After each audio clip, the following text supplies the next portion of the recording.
My name is Peter, recovered alcoholic. Grateful to be alive and sober and part of a sacred place called Alcoholics Anonymous. And thank the group for having me again. Can't believe it's one more week and we're done with this series. It's gone fast.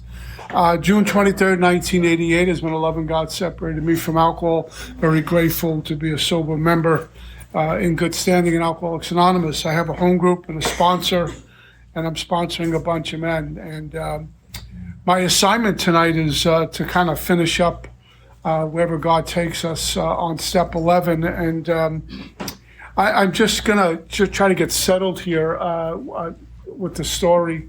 The reason why I'm doing that is I'm pretty wobbly. I get this every so often, this insomnia thing. And the other night I fell asleep at around 4:30 in the morning. I was wide awake looking to do stuff and start cleaning the house, and I don't want to wake my wife up. And I'm thinking, well, it's 3 o'clock. I can go down to the gym and work out. And last night it was around 3:30. And I was up and went to the gym, which is not a good idea when you're not on any sleep. So I'm feeling it tonight, just a little wobbly. So just to kind of get centered here, last week touched on a little bit of meditation. And if anyone's new, don't let this scare you, because you'll get there. Of going into the sacred silence to hear, and the darkness to see, if you will. And what that brings about as the day opens up. And for me, meditation has been a practice. Probably do a weekend workshop just on meditation. And there's lots of different flavors when it comes to meditation. But my experience has been, and countless others, that I need to first do the 1 through 9 work, which will rocket me into 10 and 11, and I'll be able to travel light. And the work I do in 10 and 11 will take me back through 1 through 9 again, the power that I access. And it seems to be the more awake I am spiritually, seems like the shoulders get wide and God could put more on there for me, where I can comprehend the experience He's giving to me. I'm no longer looking outside for comfort and for peace and for ease, which is what the head tells me, but going inward for comfort, for peace and ease, for answers, quite frankly. And I think I've said this a bunch of times, this program is counterintuitive. My mind would tell me to do this, and the Spirit says, no, go this way. The last place I look to look for anything is inside. And I remember many, many years ago, I was probably not even in my 5th treatment center. I wasn't homeless yet, but I was in a blind drunk. I wasn't in a blackout because I remember a bunch of it. And I wasn't passed out, obviously, but I was seriously drunk, and I had eaten a whole bunch of pills that day. And I was sitting on the edge of this bed, and by then I was living with a bed with no comforter or sheets and pillowcases. It was a mattress that was had cigarette holes in it, and it was icky, and the garbage was overflowing on the floor. I had laundry all over the floor, and I remember the sink in the kitchen, the water clogged up and it turned green, and I'm living like this, and sneaking in the back door not to pay rent, and it was just messy. I got thrown out of there a short time after, but I'm sitting on the edge of the bed one night, and I'm rocking back and forth with a bottle in my hand, having a crying jag, and cursing out loud. Poor the people, the landlord must have thought a Looney Tune person was renting out to them, but cursing out loud God for ripping me off. I lost my mom when I was 14. She was one of us. I'll do that qualification for her. She's not here to do it, but she was one of us. She had lots of issues and took her life when I was 14. And I woke up on January 24th of 1973 in terror. But I was always angry with God, seriously angry with God. And it kind of came to a head this one night. And I remember cursing at God that He ripped me off. And I remember saying something like, you didn't give me a chance to say goodbye or get one more hug. I mean, what kind of God are you? And it's just ugly, laced with a lot of expletives. And I remember making this bargain with God. If you send her down right now from this place called heaven, which I didn't even believe in really, I thought it was like, Walt Disney stuff. I will stop drinking and taking pills. I will get sober, but you got to do that for me, with a lot of ugly language. And that's the last thing I remember. Obviously, that didn't happen. But I get sober a number of years later, and bless my sponsors because they had us doing 10 steps right out of the gate. I mean, I wasn't even doing a fourth step. They had me doing 10 steps, written 10 steps, and got me right into meditation. And that evolved over the years. But I was doing meditation 101 right from the get-go. And for some reason, and we live life forward and understand it backwards, I get it now. At the time, I was completely just oblivious to it. I was just doing it, not expecting a gold ring at the end. I was just doing it. And that was, I would go to church, and I wasn't a practicing Catholic back then. I'd go to church once a week. I found myself in church when no one was in there. And I would light these 2 candles. And one was for my mom, wherever she is, and the other was for the sick and suffering in and out of the rooms. With me? So I would do this. I was doing this weekly. I didn't miss a week. Sometimes twice a week, once a week faithfully. I just walk into church, make prayer, 2 candles, prayer, out the door. And that would be it. And occasionally there'd be people in there doing prayers and rosaries and all that stuff. And I would sit away from them because I was still uncomfortable being in that environment. Bill, in his story, somebody was just reading this Monday night, how, I forget the word he uses, but with this intense dislike for God. And when they talked about a God personal to him, it would increase. And I identify with that. Never deny the existence, but just don't get too close with this God because he's punishing. So I'm lighting these candles for 9 years into recovery. And by 9 years, I had been through the steps. I'm sponsoring, doing all the things we're expected to do. And I have a life of prayer and meditation, practicing with meditative life. And if I may be so bold, even a contemplative life. All of my sponsors were like 10 and 11 black belts. They made sure we were doing that work until we liked the effect produced by it. And so with this meditation, one morning, I get up and I do the usual prayer, do some reading back then, and go into sacred silence meditation. And by then I had a posture, because it's vital, and breath, which is vital, in the meditation, and no distractions. And something happens to me in meditation. I've told this from a million podiums, and it never does it justice, because when we're talking about God or God experiences, there's no adjectives that make it complete. You always feel like I left something out, and that's just God. If I can explain God to you thoroughly, I'm not talking about God. When I'm lost for words or the adjectives don't really wrap around it, probably a God experience. But anyway, I go into this meditation, and what I found is probably some Zen words for this, but there's a part of meditation where you know you're meditating. And there's a part of meditation where you know, okay, I'm done. And every so often, and I can't plan it, we get taken. We transcend everything. There's no space. There's no time. It's just another place. And in this, and you actually feel like you're in it. In this meditation, I find myself on a beach. And I'm no longer thinking I'm meditating. I'm on the beach. I'm sitting on the beach. Now, God knows how much I like being by the water. You can see forever. I can breathe. I feel safe. I love the sound of the ocean. I just like watching God show off. It was always a safe place for me. And I found myself sitting on the beach. And off on the horizon, it's that thin line where the sky meets the water. It's like this thin line that goes across this horizontal line. Suddenly appears the carpenter, and he's walking towards me. And literally, out of his chest appears my mom. Now, my sponsor told me, he says, that's oneness. That's what God was telling you, oneness. And I'm sitting on the beach, and they get to me, and I become this little 8-year-old kid. Now, I've probably shared this a few times, but it was rough for me growing up for a lot of reasons. But specifically between around ages 8 and 10, I was being molested by someone. So I remember being in third grade and sitting there and all the kids were having fun. I'm terrified. I'm constantly in terror and fear and just waiting to get hurt again. And I become this 8-year-old kid on the beach.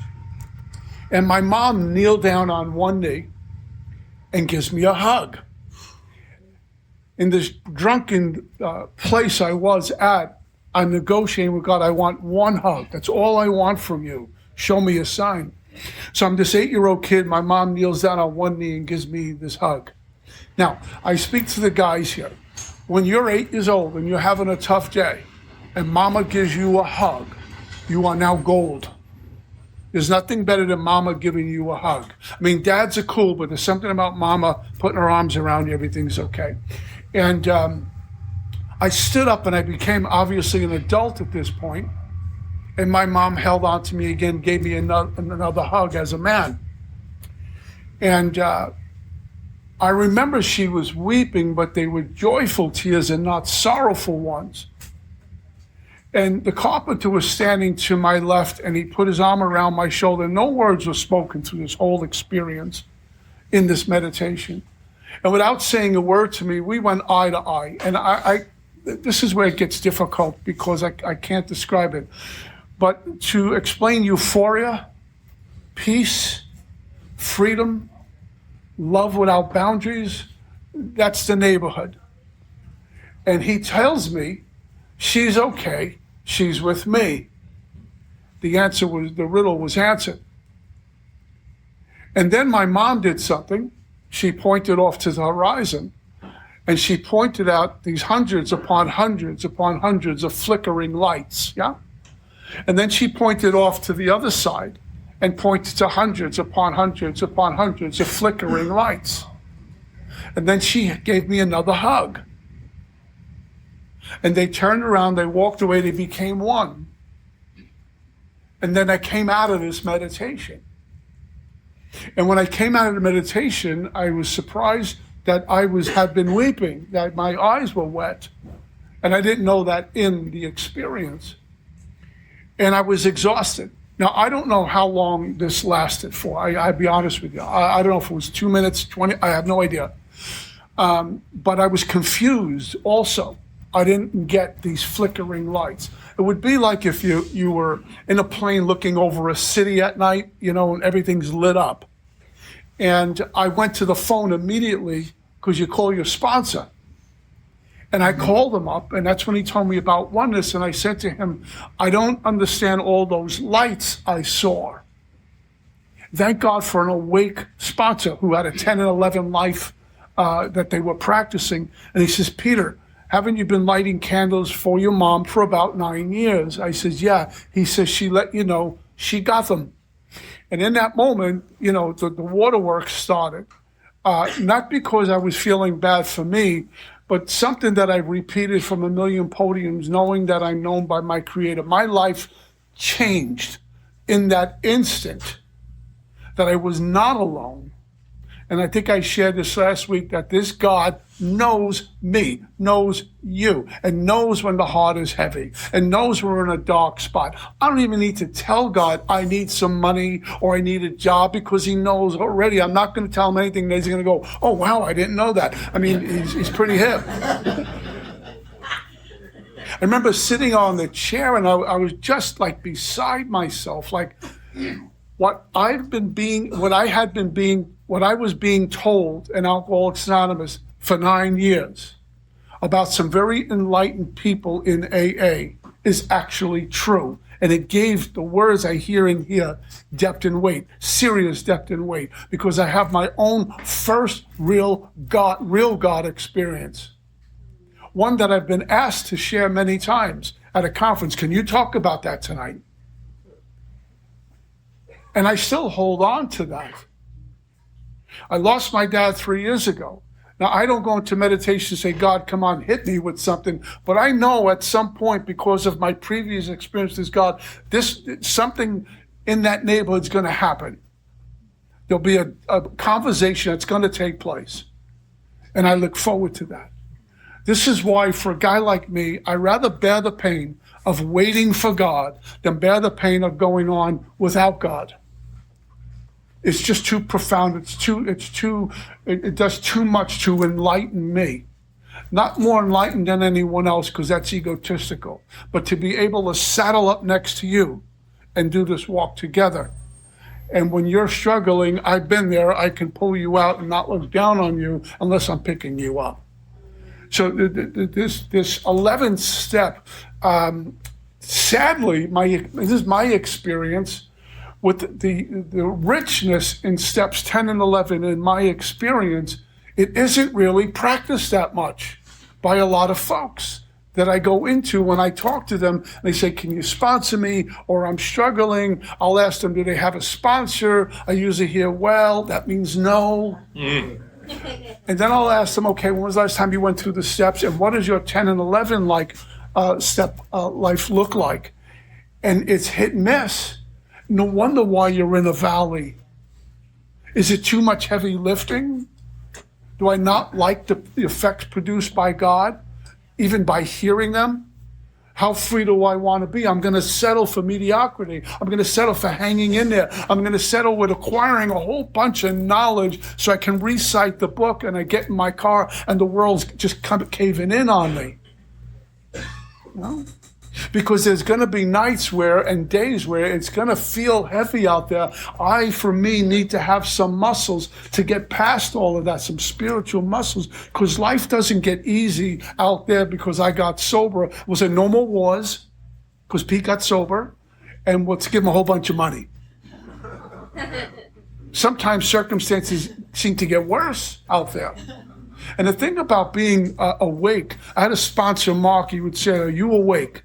He used to copy Anthony DeMello. Are you awake or sound asleep? We can sleepwalk right through life. Sleepwalk into a relationship, sleepwalk into a marriage, sleepwalk into having children, sleepwalk into a career, and really go to sleep sleeping when our last day is here, rather than doing this awake. And the thing about I found being awake, spiritually awake, is I'm going to see nonsense a lot quicker than when I'm sleeping, when I'm not spiritually awake. I will able to spot the BS right away. It doesn't mean I'm going to run from it, but it just means I could be more effective. I can hear and see a lot better because I'm hearing beyond what my ears hear, and I'm seeing beyond what my eyes see. We start to see with God, and we hear with God. We become godly with all our faults, with all my faults, with all my brokenness, with all my screw-ups, and I'm sure there's a lot of mistakes ahead.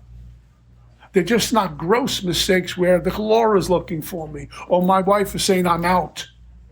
It's just stumbling along the way, and sometimes we just stumble along the way. Sober, head up and shoulder square. The human condition, mine is broken and flawed. I'll just trip over my own feet when no one's around. I'm the type of guy that gets on 95, there's no cars out, and I catch myself in a traffic jam. It's just, I think George Collins said it best. The guy in front of me is an idiot because he's going too slow, and the guy behind me is a jerk because he's going too fast. That's basically me. So this practice of meditation is vital. Now, there were a bunch of white chippers here tonight. Don't let this scare you. We're not talking about some outer space stuff. This is actually very real. It's unbelievable how my mind will have me quickly believe in doom and gloom and sickness and death. Yet when we talk about enlightenment and awakening and miracles, well, that's not going to happen. That's kind of hocus pocus. That's programming. That's conditioning. That's old belief systems. And if I'm still doing it, it means it's very current belief system. And here I am in AA trying to awaken and get past me, get awakened, get right with God, get oneness with God. And I have a set of instructions in this book that are going to do it for me. It's an assembly line of spiritual awakening. You hop on, when you bring your car into a car wash, I don't wash my car. I just did it today. The attendant says, pull up this way. You hear it lock, put the car in neutral, let go, and let the car wash. And about 2 minutes later, your car looks wonderful. It's an assembly line of cleaning car. I come in here messy. and you tell me do this and do that. I let go and follow instructions, and in a really short time, and for the white chip is like 30 days, you're new. You don't need a year.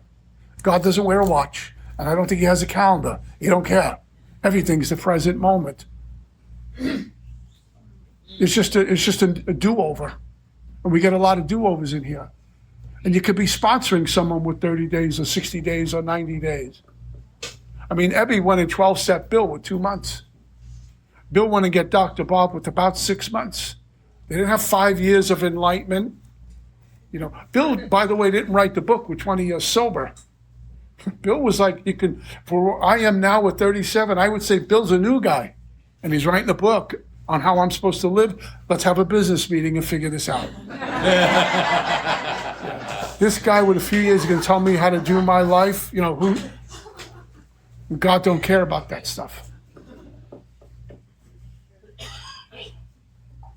It talks about going through the day agitated or doubtful. I'm supposed to pause. The reason why I'm pausing is because I'm asking God for a thought and an inspiration, something different. It says I relax and take it easy. I don't have to push. This power already knows I'm a little jammed for a moment. I'm afraid, I'm resentful, I'm just confused. I'm not sure what to do. So I turn in order to go out. I do this a lot throughout the day. Sometimes even about what I'm going to put on to go to a meeting. I mean, there was one time, it's kind of like if God doesn't touch every single area of my life, he touches none of my life. I'm standing in front of the closet, and Marion says to me, "What are you doing?" She hears me going, "Okay, God, what are we wearing tonight?" Sounds ridiculous. Am I wearing the blue shirt or the white shirt? Well, I don't know. What are we wearing tonight, God? Wear the white shirt. Put on the white shirt. I mean, that's where it's at for me. I would love to report to you. I do that all the time because I don't. But for the most part, if you follow me around, it looks that way. So I have to take a look at, what am I doing in my 11th step? What does it currently look like? Just some mechanics here. It says, in thinking about my day, may face indecision. I may not be able to determine which course to take. We ask God for inspiration, in spirit, inspired, inspiration, all in.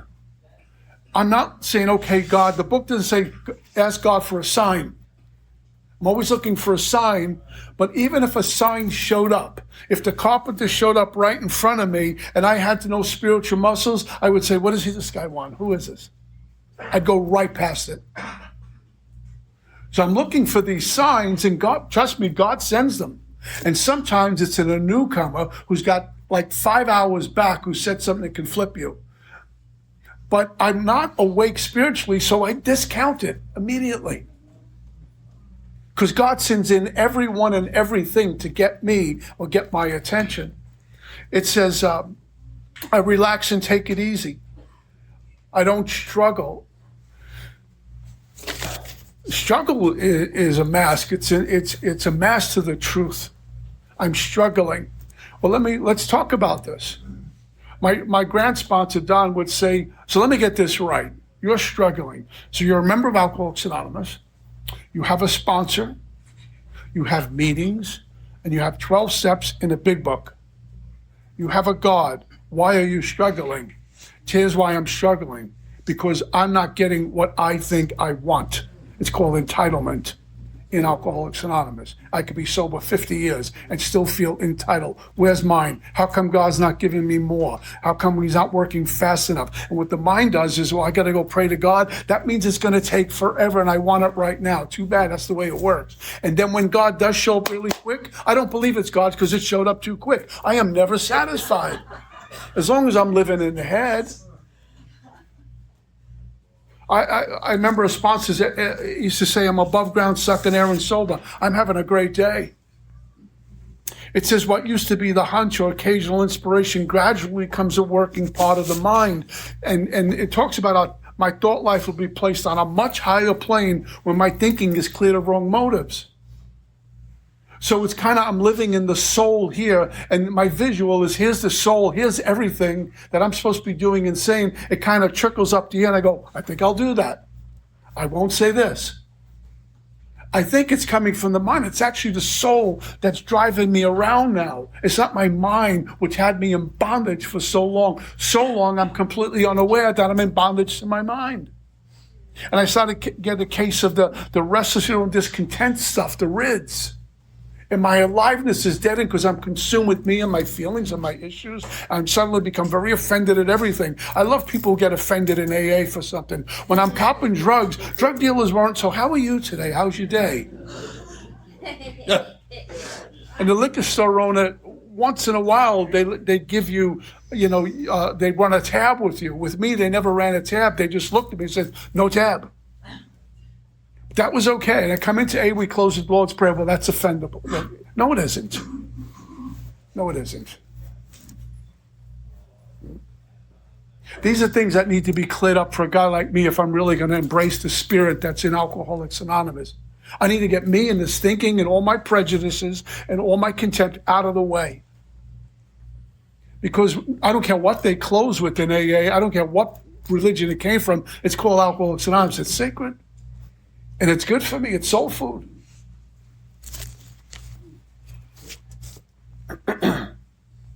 It says, this is the part where we really need a sponsor. It says, it's not probable that I'm going to be inspired at all times. I may pay for this presumption in all sorts of absurd actions and ideas. This is why it's really important to say, hey, sponsor, listen, something came to me today and I'm thinking about it. What do you think? I'll give you a quick story. I was going to a meeting called Common Solution Group in Staten Island, New York, big book meeting, a hardcore big book. Everyone was lathered up, and there was a young lady there saying that she had met some guy from Texas. She knew him 2 months, and she's in love, and she's moving to Texas. And we were in this restaurant, we're having Chinese food, and the sponsor saying, no. She says, well, I meditated and prayed on it, and God told me to go. She says, I meditated and prayed on it. God told me you better not go. She went. She came home a year later on a really bad run, had him arrested many times because he was an abuser. This is why I might think God's talking to me, but I got to call a sponsor and say, what do you think about this? This came to me in prayer this morning, something God laid on my heart. What do you think? But without a sponsor, I'm thinking I'm making the right move, and sometimes it isn't. But what happens after a while, when we get in really good spiritual condition, you kind of can discern what's my mind talking to me and truly what's God. So I think I shared last week that I start off in the morning with prayer, and I don't do any reading until I'm done with meditation. And I'm up early, and I like the sacred silence.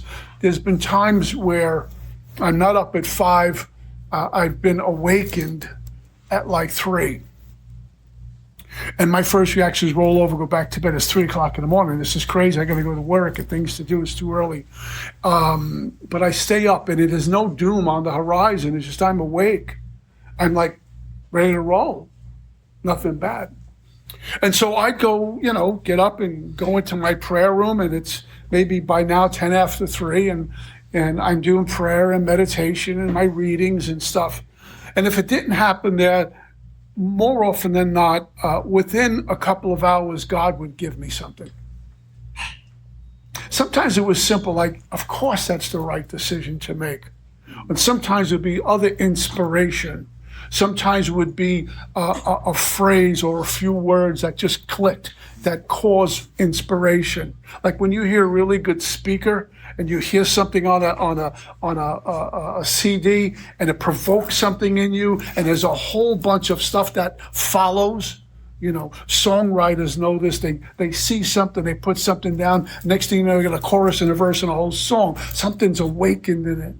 So I read something, I think the author's name is Rumi, and he says about waking up early, the morning breeze has secrets to tell you, don't go back to sleep. God likes getting us alone when there's nothing around and it's quiet. He'll put something on your heart. So now, unlike when I have insomnia, if I wake up at 3, chances are I'm going to get up. I'm just going to get out of bed and just start my day. There was a guy he passed on, Wayne Dyer. He says, you can go sleep later. You'll sleep tomorrow. You have plenty of time to sleep.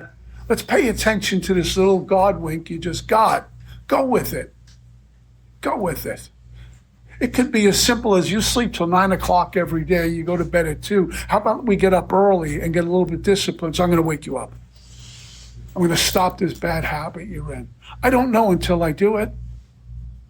I used to see people drink Colt 45 on beer on the street corner. I liked what was happening to them, but I really didn't know it until I drank it. Just a couple of more things. It says, as I go through the day, I pause when agitated or doubtful and ask God for the right thought or action. I constantly remind myself I'm no longer running the show. That's step 3 stuff. Humbly saying to myself many times each day, thy will be done. They talked about that earlier in the book in step 10.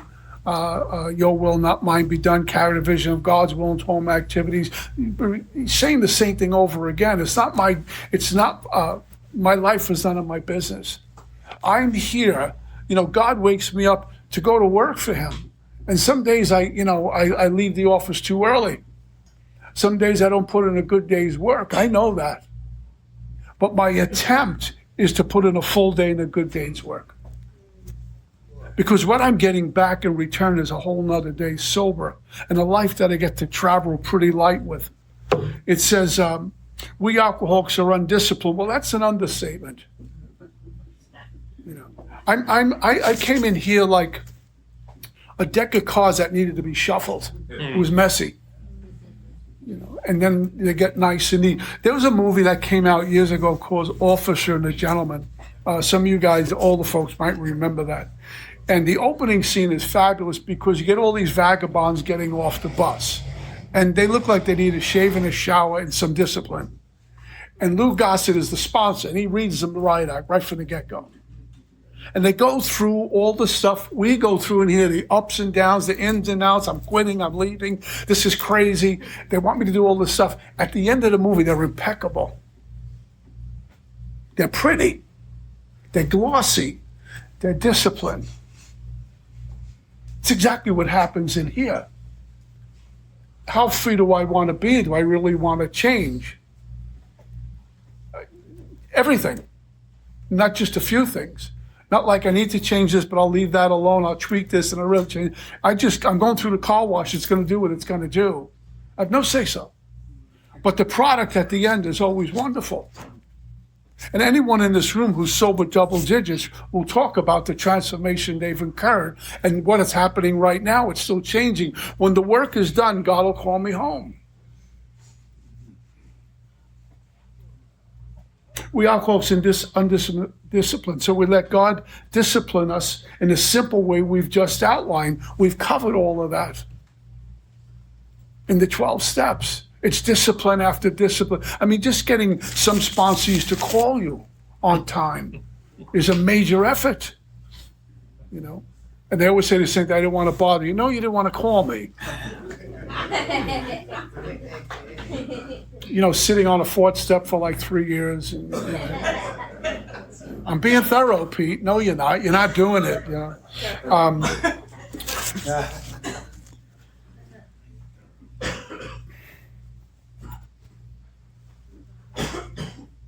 Okay. For me, there's been mornings where I'm tired. Some of us have very busy lives. We have children and jobs and stuff. And we have appointments to get to. I get all that. Bill understands that. God certainly knows it. He's filled my calendar. I don't fill my calendar. He does. And there's times where I have to, my boarding time is at 6:05 in the morning, which means I'm up at like 2:30 or 3 o'clock, waking up my wife. We're packed for the night before, get down to Fort Lauderdale, wait to board. So when do you pray and meditate? Or sometimes I land in Fort Lauderdale. I shared this a couple of weeks ago.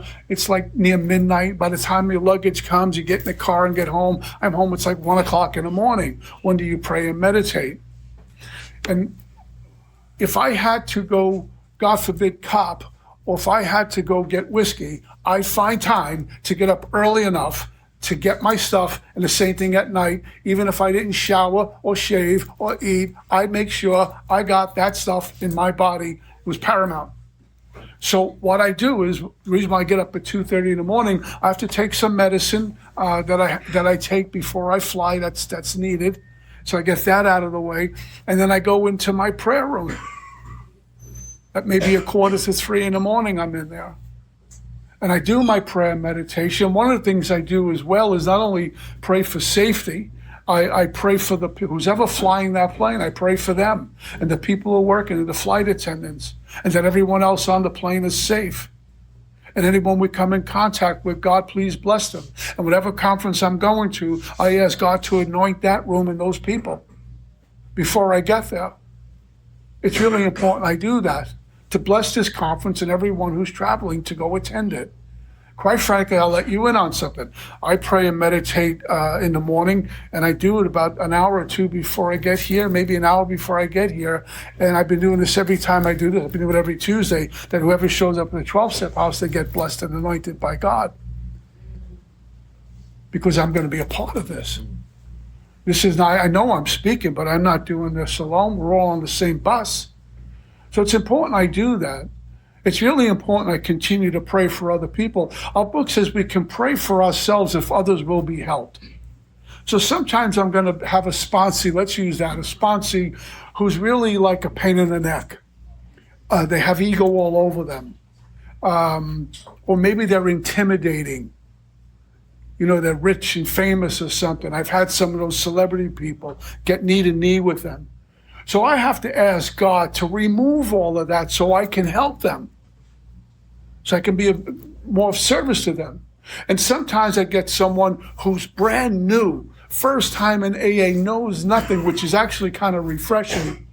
But I have to go to God and ask him to take my ego away, because I might come in, you know, with a little bit of a swagger now with my few years sober, and I got this really new guy. I'm going to dazzle him with some stuff. He'll think I'm like, you know, like second coming. So I got, God, please keep me grounded with this new person so others will be helped. And then sometimes we're just going to go, you know, visit some family members, and God, just keep me grounded, because Uncle Joe and Aunt Mary are really annoying and I don't like being around them. So please just let me back into the stream of life. I go to God for all things. I don't like leaving the house without prayer and meditation. I just don't, so I don't. I don't like going off to a meeting without going into prayer and meditation. It's something that works. So the power we access in 10 and 11, we'll talk about 12 next week, will make me much more effective in 12, because I'm on a different plane, a much higher plane. I have I'm communicating with God, and I really truly believe there is a God now. It's unbelievable.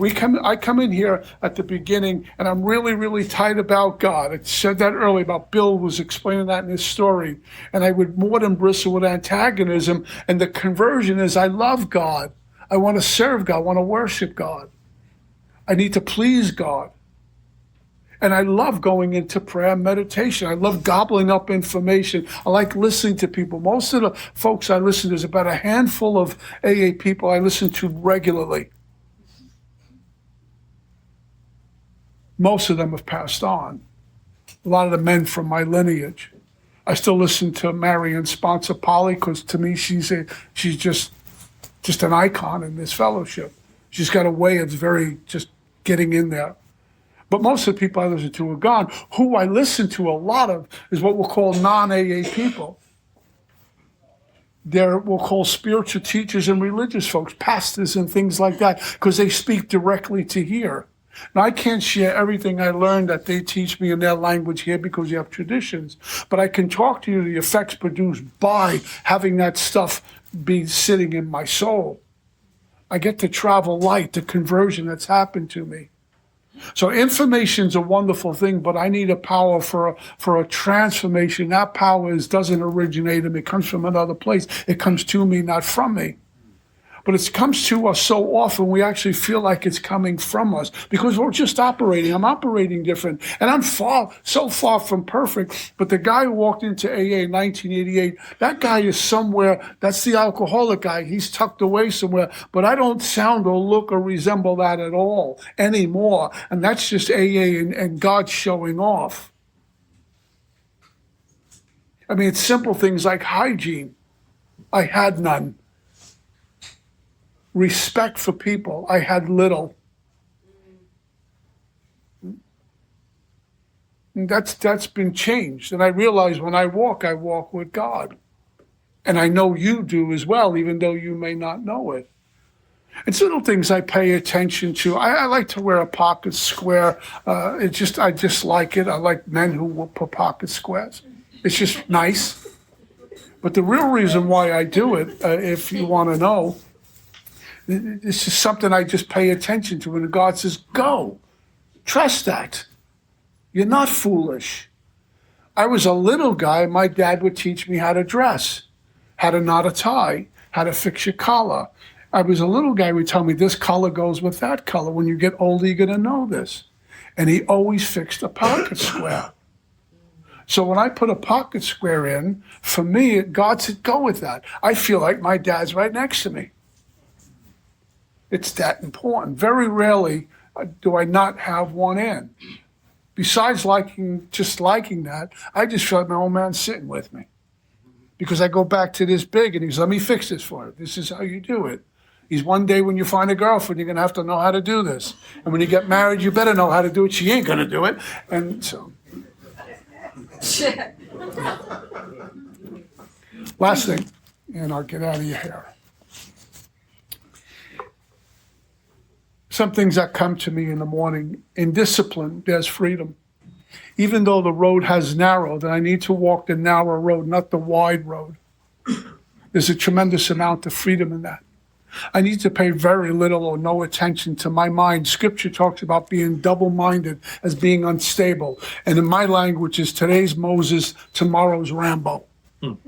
I can't be double-minded. It's too fickle. The mind is fickle. You know, you go to a workshop, and while you're in there, you're all lathered up, and I'm going to start doing this work, and I'm excited, and it ends Sunday, and by Wednesday, you're doing what you always did anyway. It fades. That's the mind. A spiritual conversion, nobody has to remind you. That's your life now. In discipline, there's freedom. And the last thing, the more human power, the more of me, the less God. The more God, the less me. Thomas Merton writes something. Some of you guys know this one well. It's actually beautiful. And I'll close with this. He says this, my Lord God, I have no idea where I am going. I do not see the road ahead of me. I cannot know for certain where it will end, nor do I really know myself. And the fact that I think I am following your will does not mean that I am actually doing so. But I believe that the desire to please you does in fact please you. And I hope I have that desire in all that I am doing. He goes on about this. That's perfect. I may have screwed up today, but that wasn't my intent. My intent was to please you, God. He's hip. Is my kids over here, they're trying to please, they're screwing it up. But I'm really happy that they're paying attention to me. And that's pretty much how I can speak for my wife here. We talk about this, just doing the next right thing, pleasing God, what pleases God. It may be uncomfortable for me. In fact, sometimes God's will feels even punitive. It isn't. Punitive is when I do what I want to do. Please God, let me please God. Because when I'm doing that, I'm going to be okay with me, which means I'm going to be pretty good with you when I'm around you. My shoulders are going to drop. I can hear what you're saying. I'm paying attention to what you're telling me. And at night, I give him great thanks for that. You know? And I look forward to the next morning, waking up and having a cup of coffee and doing it all over again.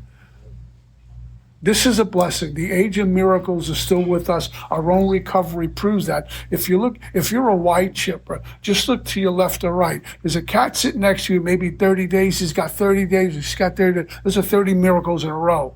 You get folks with 15, 20 years, 40 years. Those are 40 years worth of miracles a day at a time. There's no need to doubt a miracle anymore. If you're sitting here tonight and you're sober, really sober, nothing that affected you from the neck up, and you're here tonight, the age of miracles is sitting right in your lap, because we're not supposed to be here.